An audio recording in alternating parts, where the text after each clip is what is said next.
Today I want to share my 11 steps, what would I do if I started my roofing company in 2026. I have been in the roofing business from 2013 to 2020. I sold my company to my general manager. They're still in business. As a matter of fact, I highly recommend them. I talked to that company. I also talked to a few more companies that came out from my business. One of my sales reps started a company. We're really good friends. My production manager started his company and buys underlayment from me. We're good friends with him as well. So I have been in business for 7 years. I have been in industry for almost 15 years. And today I do this full time, roofing school. I help roofers to start and grow their roofing companies, build usually them to $4 or $5 million, and then make introduction to either PEs or to other coaches to help them scale from there. So if you think about, teaching, I'm not a sales coach. I specialize in profitability.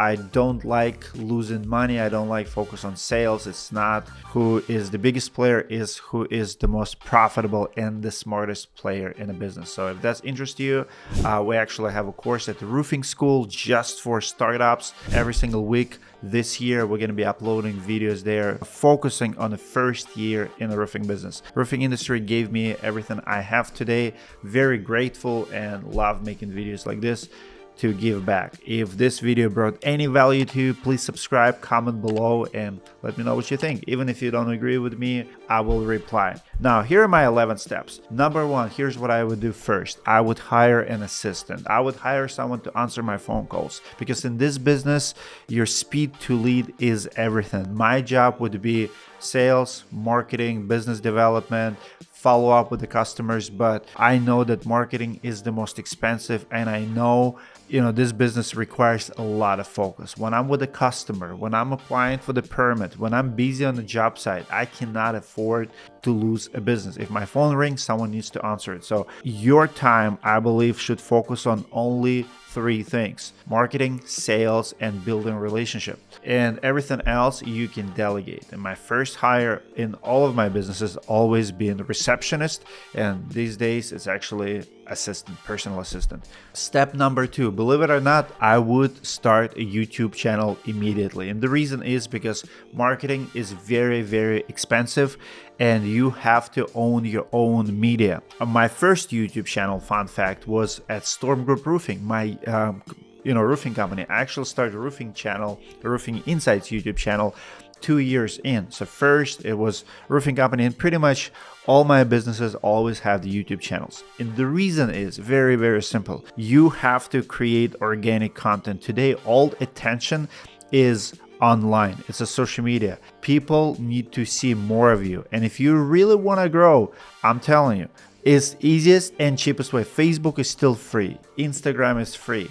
Instead of spending $10,000 on Google, I would spend a fraction of it on social media, and I promise you, I would get more jobs from it. Maybe not right away. It takes time to build audience. It takes time to reach the homeowners, but it builds trust, it opens doors, and from business perspective, you're gonna grow faster than majority of your competitors. To this day, there's so many markets where you can be the only one with a YouTube channel. Of course, we have competition now. We have awesome business owners with awesome content, but in most markets, you're gonna have 2-3 super viral roofers who just dominates the rest. And it's a great practice for sales. Once you start growing into TV and news mentions, your media coverage will only help your expertise and grow there. Number 3, I would brand myself like a national company. If I would start my company today, I would not pick anything with the roof lines, anything that blends in with anybody else. I would go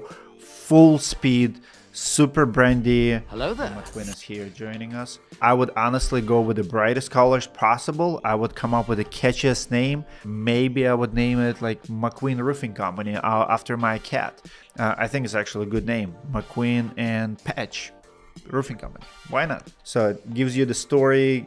It's very different. You want the brand that kids will remember. You cannot afford to do the job and 5 years later, when people ask, hey, who did your roof, for homeowner not to remember the name of your company. Unfortunately, there are too many brands today. They're just, no matter how much money they spend on marketing, they don't get referrals because people do not remember who did their jobs. McQueen, It's my video, not your video. Number 4, I would hire people, but only for revenue first. First couple of years, you have to watch that overhead. Fun fact, first 2 years in business, I did not even have credit card. Everything was cash. Everything was my Visa. I started my company with a Volkswagen Jetta. And when I did that, I had $2,000 to my name. After first year, I paid myself 2013 $60,000, and at the end of that year we made profit of $140,000. So I did $900,000 in sales, $140,000 profit, paid myself $60,000. The rest went to the company. I bought a few more vehicles. I bought a truck. I bought a cargo van for my technician. I bought a couple trailers. So after first year, we actually look like solid roofing company. I wrapped my trailers. I have a couple trailers, couple trucks, and then no debts. Same with the second year. So you want to hire for revenue first. So your first employee should be people who help you bring your revenue, like sales rep. I do like give people salaries, but their salaries should be tied with expectancy to the business that they're gonna bring you, so to their commissions, right? Once you grow past $2, $3, $4 million, now you're hiring for the back end. Now it goes to your overhead, like any admin job not tied to the job increases your overhead. But someone like who does your sales or even your installers, they should be getting paid from the jobs. I do not like this view. Not very respectful to our audience. Come on, man. By the way, do you recognize McQueen on that shelf behind me? I didn't ask permission or something. I feel like I'm in his office, not the other way around. Fun fact, we were filming another studio and he was on that desk, and now he is here. He knows that we're filming. He knows he's getting all the attention.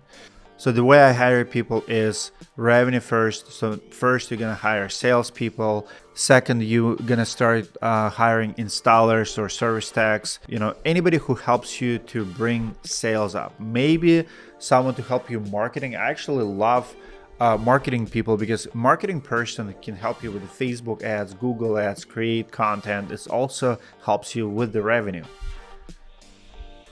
This cat.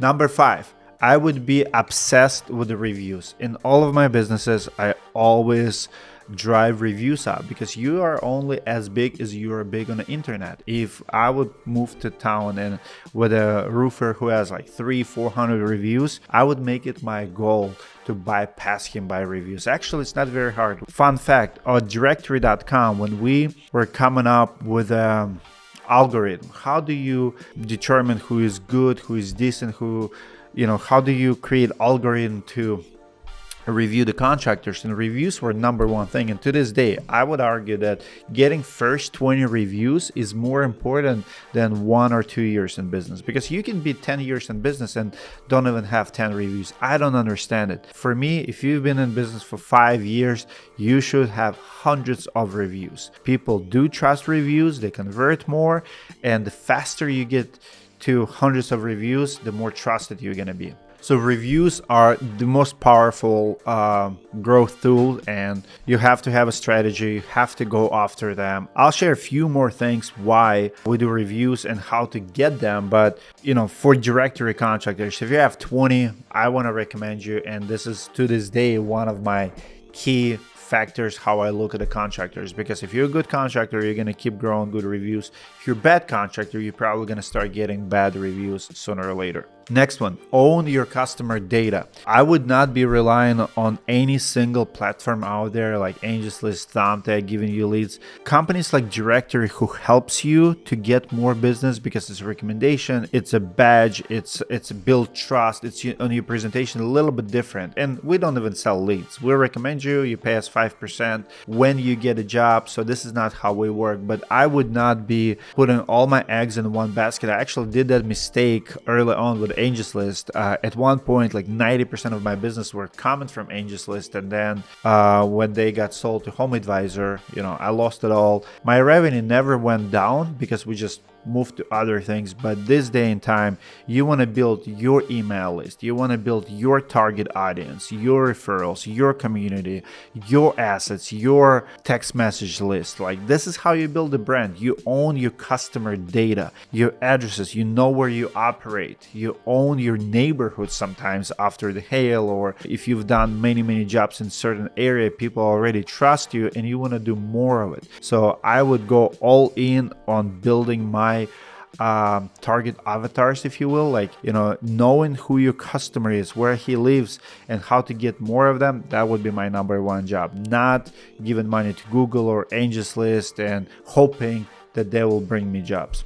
Next one on my list is I would definitely 100% sell maintenance. Actually, my youngest son, Max, he's 11, came to me this morning. He's like, Dad, I need $10 per week. I'm like, well, you know what to do. Like, we don't give money around here. You have to earn it. And he's like, how can I earn it? But please don't tell me to clean your cars. I don't like cleaning cars. And I said, listen, the best business you can do is something that happens on a regular basis. Like, we cut grass every week, we cut hair, every 2-3 weeks, we clean our cars, we do dishes. Like, if you pick something, pick yard work, that snow removal in the wintertime. If it's repeatable, people don't like doing it. It's repeated business, and that's how you make $10 every week. Just tell me what you want to do. I can give you like some firewood gig here at my property, but it'll be twice a year, and my kids make like $40-50 for half a day or a good working day, like doing leaves or other stuff. But same in business, when you have maintenance, like roof reports, gutter cleanings, attic installation, like any cleaning, window cleaning is awesome, right? Come up with something that you can do on a regular basis, maybe yearly. I see more and more roofers offer that, especially commercial roofers. Commercial a little bit different, residential is harder, but roofers like to sell this 50-year warranty idea or lifetime warranty idea, but they're not sharing that your siding, your roofing, actually, my queen, come on, man. So the point is, the maintenance usually means more business, smaller items, smaller paycheck, but more reviews. I would rather do 100 smaller jobs first couple of years in business for sure than 5 big jobs, because 100 smaller jobs will give me 40-50 reviews, and those 40-50 reviews worth by itself $1,000 per review, $40,000-$50,000 in trust, and that trust will get you bigger jobs later. Not even mention all the relationships and all the referrals you'll get from those jobs. Need attention? You're learning roofing today? McQueen probably knows a lot about a roofing business now. Like, cats don't work. We're too pretty to work. Next, I would dominate one area first. So many roofers make this mistake. They chase opportunity somewhere else. If I would open a company today, I would look at the zip code with the highest income in the area, most expensive homes. You don't want to be in an area where people cannot afford you, and it's worth sometimes relocating your family or getting office in the area. Maybe you can't afford to be there, but get as close as possible to best part of town where you live. Maybe it means moving away 20 miles, 30 miles. I do 2 things. I look at the medium income, and I also look how many people live in that area. It's very hard to scale a business when you have population 2,000. You want hundreds of thousands just to get started, and if your city has 40,000 people, I'm sorry, chances for you building $5 million company is just not there. Numbers don't lie. You don't have enough demand. Maybe you need to relocate, move to bigger city close to you or a more expensive city. I promise you, it's one of the smartest moves you can make. And this is exactly what I would do. I would go to the area with the most people and highest medium income. I would track my numbers like a hawk. Every single number, from lead generation to closing rate to average ticket cost, profit per trade, everything matters. You have to make decisions based on what market can bear today, what prices market can bear, what can you sell, what competition is doing. I don't care about what competition doing as far as my price is going, right? But what I'm looking at is if I'm making only $1,000, in profit per roof, but I can make $1,000 per gutter job or per installation job, and it's more profitable and easier and faster and cheaper marketing. If I know my numbers, now I'm making educated decision based on those numbers. I'm not doing what I feel like doing. A lot of roofers make this mistake. They feel like, oh, I want to be in this space because it's $40,000, $50,000 average ticket. Like, what does it even mean? How does it help you every day? I used to do basements, $50,000 average ticket, right? And then I canceled it because by the time I'm done with a $50,000 basement, I missed 5 other opportunities to do roofing. And I did my math. Like, I would be way more successful if I spent time finishing basement, doing 4 or 5 roofs. So the numbers, even though the average roof at that time was like $10,000, $12,000, the numbers were not there. So sometimes you have to say no to commercial projects.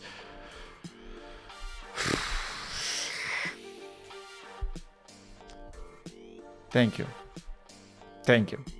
Sometimes you have to say no to commercial projects, sometimes you have to say no to remodeling projects, and sometimes you have to double down on them. So find the most profitable items that you can sell every single day. Advertise that people buy, and also very important that other people are not doing. I've visited businesses where, I'll give you one example. In Texas, there's one company, Guild Quality. So Guild, they're #1 solar tube installer in Texas. Like, I've never seen any other roofer do as many solar tubes as they do. Every week, 2-3 solar tubes, right? So they advertise it, they lead with that, they show people in presentations. That's what I'm talking about. Very profitable item. Nobody else is doing it. If people are searching for solar tube installer in an area, they're going to find that company. That's what I would do. I would specialize something like skylights, solar tubes, solar fans, maybe attic installation, maybe some roof accessory that solves big problem, but nobody is doing.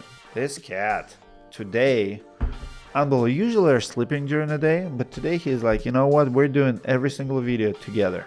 McQueen, he's usually not like, I think he wants my chair. He sleeps in this chair and he's literally just bumped me. That's not nice. Am I in your chair? He's like, I'm gonna bother him until he moves and I sleep.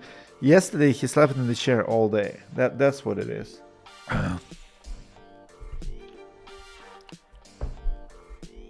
Finally. And my last point today is this. I would build trust before I start selling anything. Like, your first year in business, you're an educator. People don't have to go with you. You honestly will have uphill battle selling a warranty. You have uphill battle with everything. You don't have years of experience. Chances for you to succeed is very, very small. So you have to be honest. I feel like I don't have legal moral right to pressure anyone into any sales. I would just educate, give them options. I would not beg for work, but I'd say, hey, here's my price. Here's my story. I would not try to fake it before I made it. I would not try to sell on anything else but myself, customer service. I would ask them for their business. And at the end, I believe that it's enough for people to trust you and build on it. Now, 2, 3, 4 years in business, different story. But first year is the hardest. And if you need my help in the first year in business, I would like to answer all of your questions, make more videos like this. And if you need more exclusive content for roofing startups, check out roofingschool.com. Every single week, I answer questions there.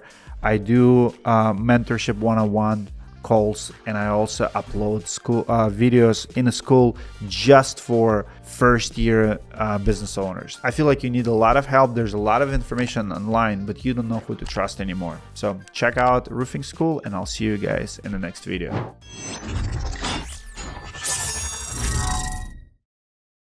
This is my spot. And you start talking to him, he started rolling his eyes. He's closing his eyes when you're lecturing him. Look at him, closing his eyes. McQueen, we don't do that. We don't headbutt people. So aggressive.